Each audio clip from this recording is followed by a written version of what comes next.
রাতগুলো যেন আরো ভয়ঙ্কর হয়ে উঠেছিল। নিম গাছ ছুঁয়ে ভেসে আসা বাতাস যেন অন্য জগৎ থেকে আসছে মনে হতো। কখনো শীষ দেওয়ার মতো শব্দ, আবার কখনো কারো কান্নার মতো। দূরে যদি কোনো কুকুরের ডাক শোনা যেত তাহলে পুরো গ্রাম তটস্থ হয়ে পড়ত। আস্তে আস্তে মানুষের মনে অন্ধবিশ্বাস জায়গা করে নিল। কেউ বলল, দেবী কালী আমাদের ওপরে রুষ্ট হয়েছেন। কেউ নিশ্চয়ই গ্রামের ওপরে অভিশাপ বর্ষণ করেছে।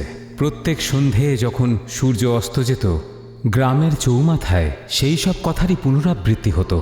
সেই গ্রামের শেষ প্রান্তে, যেখানে কাঁচা পথ জঙ্গলের মধ্যে অদৃশ্য হয়ে যায়, সেখানেই থাকত সাবিত্রী, যার গায়ের চামড়া ঝুলে পড়েছে, মাথার চুল হয়ে গেছে সাদা, আর চোখে এক এমন অদ্ভুত শূন্যতা যেন সে সবকিছু দেখে ফেলেছে।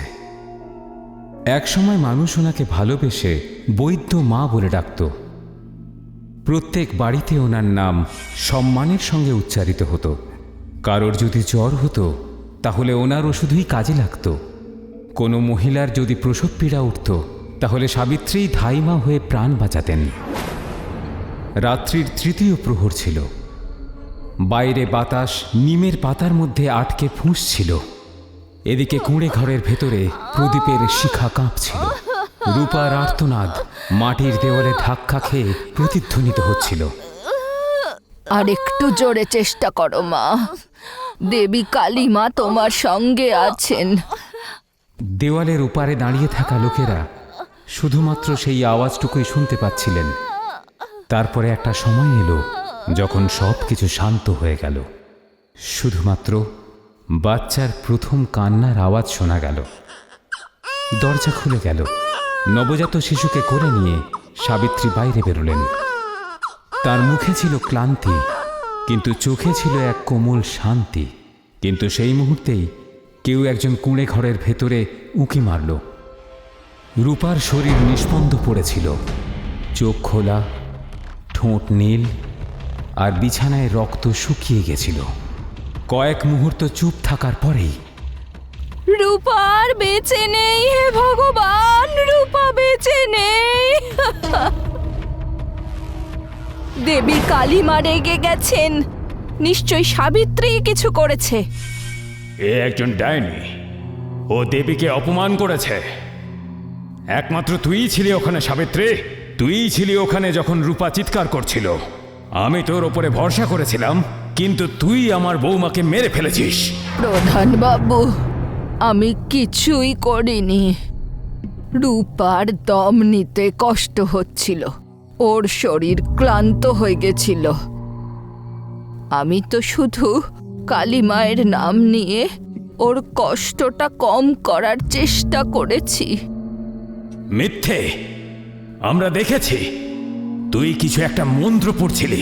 ওটা মন্ত্র ছিল না, ওটা প্রার্থনা ছিল। প্রত্যেক জন্মই খুব কঠিন হয়, আর আমি তো সব সময় সন্তানদের জীবনই দিয়েছি। কিন্তু তাহলে ও মরে কি করে গেল? দেবী রুষ্ট কেন হলেন? দেবী রুষ্ট হননি, তুমি হয়ে গেছো অন্ধ। যে দেবীর নাম নিয়ে নতুন জীবনকে পুজো করা হয়, সেই দেবীর নামেই তুমি এই অপবাদ দিচ্ছ। মুখ বন্ধ কর। তোর ওই পাপিষ্ঠ মুখে দেবীর নাম নিস না। তোর দেওয়া ওষুধই আমার বংশের বাতি নিভিয়ে দিল। তুই একটা ডাইনি, তুই অভিশাপ দিয়েছিস। যদি আমার ওষুধ বিষ হতো, তাহলে তোমার বাড়ির বাকি বাচ্চারা কি করে বেঁচে আছে? আমি তোমার বাড়ির মহিলাদের কতবার মৃত্যুর মুখ থেকে ফিরিয়ে এনেছি, কিন্তু আজ একটা মৃত্যু আমার গোটা জীবনটাকে কলঙ্কিত করলো। কিন্তু সাবিত্রী, লোকের মুখে শুনেছি যে তুই রাতের বেলা জঙ্গলে যাস মা কালীর মন্দিরের কাছে। কেন? কারণ সেখানে শান্তি পাওয়া যায়। যখন গ্রামের সবাই আমাকে এক ঘরে করেছিল, তখন সেই দেবী আমার কথা শুনেছেন। আমি ওনাকে ভয় পাই না, আমি ওনার পুজো করি। ব্যাস, আর কিছু বলিস না। তোর পুজোই আমাদের জন্য অভিশাপ হয়ে গেছে।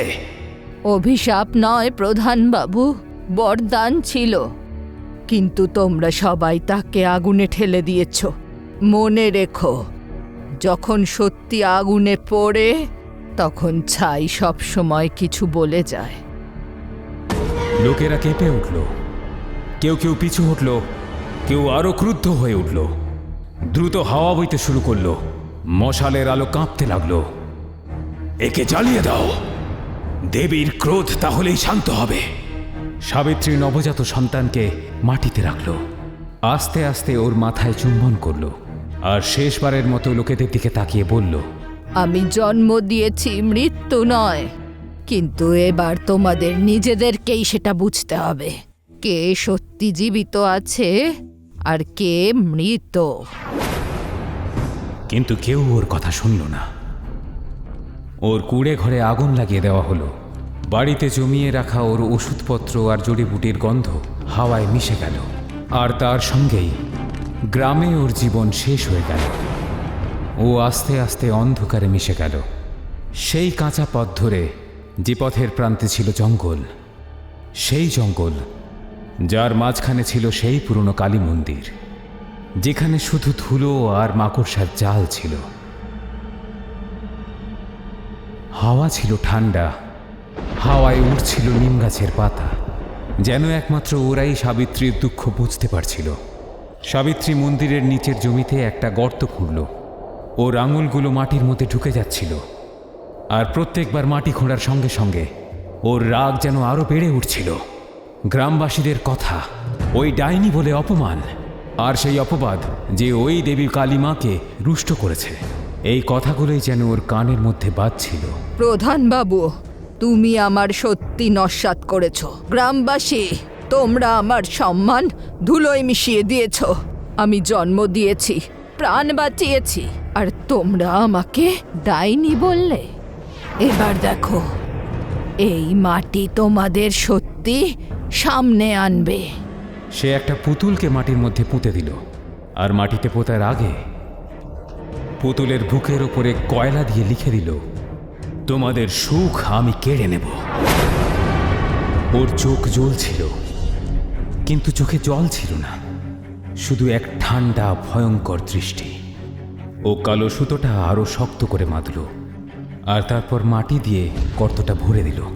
প্রত্যেক মুঠো মাটির সঙ্গে সে ফিসফিস করে কিছু যেন বলছিল, কিন্তু তার কণ্ঠে কোনো প্রার্থনা ছিল না, ছিল অভিশাপ। যেটা আমার সঙ্গে হয়েছে সেটা তোমাদের সঙ্গে হবে। এই মাটি তোমাদের নিঃশ্বাস কেড়ে নেবে, তোমাদের ক্ষেত পচে যাবে, তোমাদের ঘর জ্বলে পুড়ে ছাই হয়ে যাবে, দেবী মা সাক্ষী। আর তোমাদের শেষ আমার প্রতিশোধ। সেই রাতে হাওয়া আরেকটু বেশি ঠান্ডা ছিল। নিম গাছের পাতাগুলো এর আগে কোনোদিনই এত জোরে নড়েনি। পরের দিন সকাল থেকে পঞ্চায়েত প্রধানের বাড়িতে হাওয়াটা কেমন যেন একটু অন্যরকম লাগছিল। এমন হাওয়া যা আত্মাকে পর্যন্ত কাঁপিয়ে দেয়। বাড়িতে সবসময় একটা অদ্ভুত দুর্গন্ধ পাওয়া যাচ্ছিল, যেন কোনো মৃত জন্তু পড়ে আছে। ওই দুর্গন্ধের কারণে গ্রাম প্রধান আরও বেশি বিব্রত হয়ে পড়লেন। আস্তে আস্তে গ্রাম প্রধানের জমিও শুকিয়ে যেতে লাগলো, শুকনো বিপন্ন, চারিদিকে মাছি উড়ে বেড়াতো। একদিন হঠাৎ গ্রাম প্রধানের বাড়ির গরু মোষকেও বড় অদ্ভুত খারাপ অবস্থায় পাওয়া গেল, যেন ওরা বহু মাস ধরে অসুস্থ। ওদের শরীরে পোকা ধরে গেছিল। আর লতা, গ্রাম প্রধানের স্ত্রী, তার শরীর নিমের ছায়ার মতোই ক্ষীণ হয়ে উঠল। প্রথমে হালকা দুর্বলতা, তারপর আস্তে আস্তে চুল ঝরে যেতে লাগলো। বালিশের ওপরে কালো তারের মতো পড়ে থাকা চুলের গোছাগুলো যেন কোনো পুরনো হাওয়ার কাহিনী শোনাতো। এক এক করে ওর হাতে গোল গোল নীল সবুজ চিহ্ন গজিয়ে উঠতে লাগলো। কোনো সাধারণ জখম নয়, কেউ যেন ছোট ছোট মুদ্রা ওর সারা শরীরে লাগিয়ে রেখেছে। যখনই কেউ ওকে ছুঁতে যেত, তাদের হাত ঠান্ডা হয়ে যেত, যেন কোনো মৃত ধাতুকে স্পর্শ করছে। রাতগুলো ভয়ানক হয়ে উঠেছিল। প্রতি 3-4 ঘন্টা অন্তর লতা চিৎকার করে উঠত। ওর গলা থেকে মানুষের গলার মতো আওয়াজ নয়, যেন অন্য রকমের শব্দই বেরিয়ে আসতো।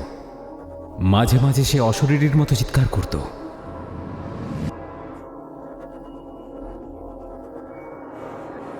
আর তারপরে হঠাৎ করে ওর চোখগুলো সাদা হয়ে যেত, যেন কেউ ভিতর থেকে বাইরে দেখার চেষ্টা করছে। পরের দিন সকালে যখন সূর্যের কিরণ সদ্য গ্রামের মাটি স্পর্শ করেছিল, গ্রাম প্রধানের বাড়ি আগের থেকে বেশি ভারী মনে হচ্ছিল। গ্রাম প্রধানের চোখ লাল ছিল, নিদ্রাহীন, আর ওর মুখে এমন এক ক্লান্তি ছিল যা একমাত্র ভয় থেকেই জন্ম নিতে পারে। সে গ্রামের পণ্ডিত হরিনাথকে বাড়িতে ডাকল। পণ্ডিত মশাই, এসব কি হচ্ছে? আমার বাড়ির ওপরে মৃত্যুর ছায়া কেন ঘুরে বেড়াচ্ছে? ওই দুর্গন্ধ, ওই পোকা, লতার অবস্থা, সবকিছু যেন পচে যাচ্ছে। পণ্ডিত হরিনাথ নিজের মালা ঘোরালেন, চোখ বন্ধ করলেন, তারপর ধীরে ধীরে খুললেন। তার সেই চোখে ছিল অন্ধকার, যেন কোনো পুরনো রহস্য ভেতর থেকে আবার বাইরে বেরিয়ে আসতে চাইছে। গ্রাম প্রধান মশাই, এটা কোনো সাধারণ ব্যাপার নয়। কেউ একজন কালো জাদু করেছে। আগে হ্যাঁ, কালো জাদু, যা তাদের জাগিয়ে তোলে, জীবনকে শুষে নেয়।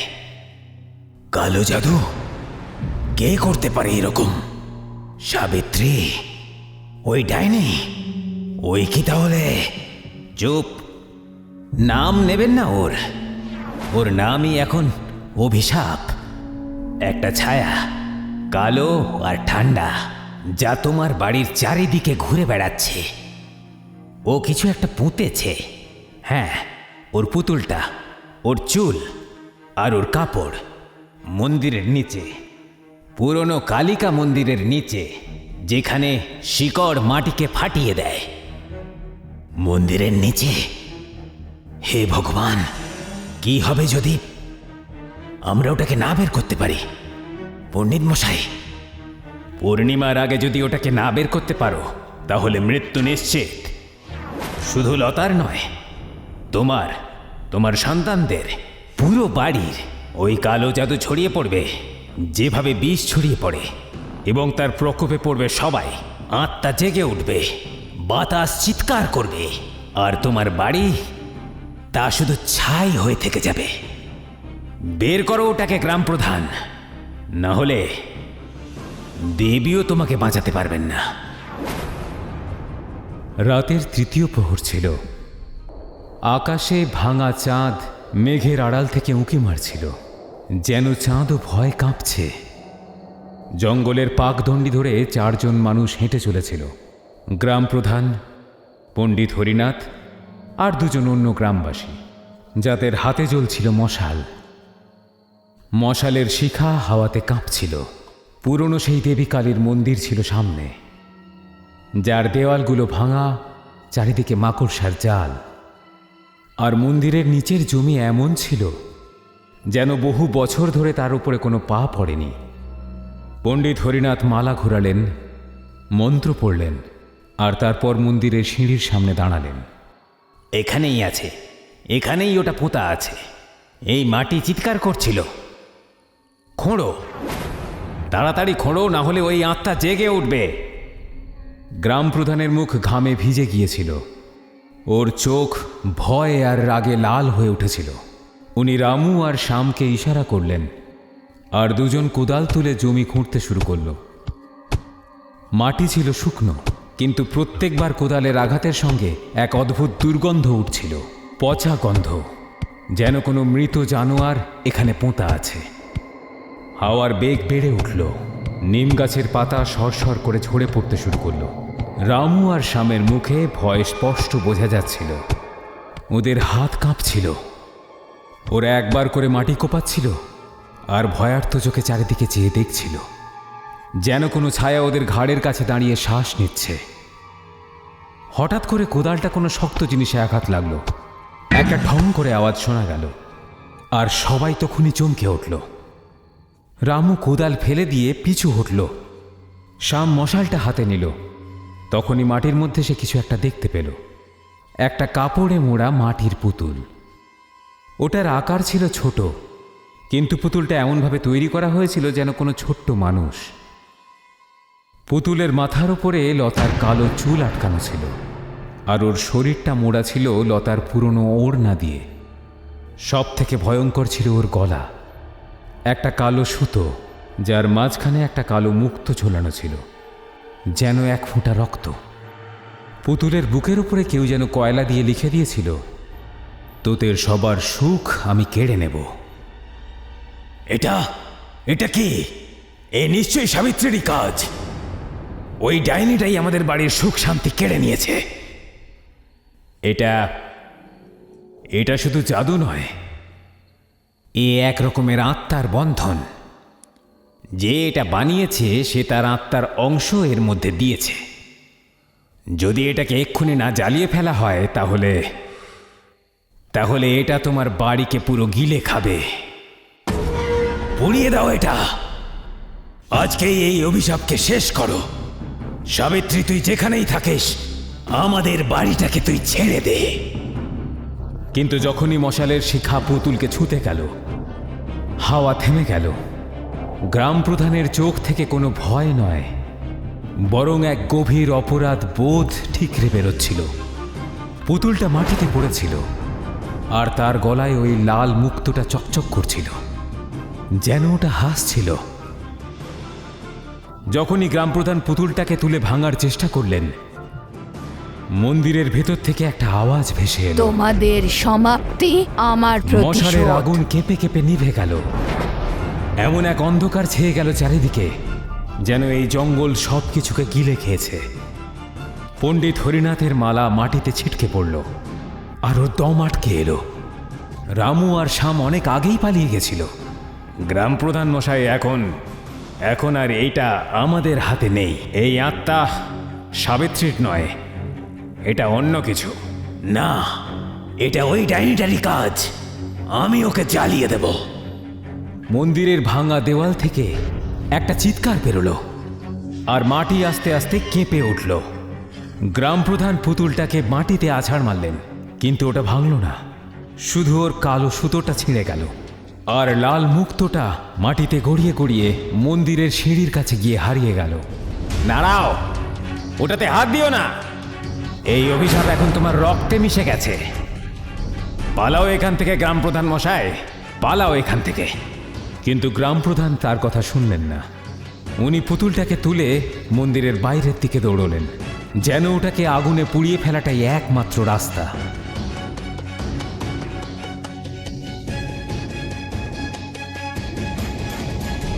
পরের দিন সকালে যখন সূর্যের কিরণ গ্রামের মাটি স্পর্শ করল, চারিদিকে এক গভীর নিস্তব্ধতা ছিল। গ্রামপ্রধানের বাড়িতে চিৎকার শোনা গেল। লতার মৃতদেহ পালঙ্কের ওপর পড়েছিল। ওর চোখ দুটো ছিল খোলা, কিন্তু তাতে কোনো প্রাণ ছিল না। ওর ঠোঁটগুলো নীল হয়ে গেছিল, আর ওর হাতের ওপরে ওই নীল আর সবুজ চিহ্নগুলো যেন আরো গভীর হয়ে উঠেছিল।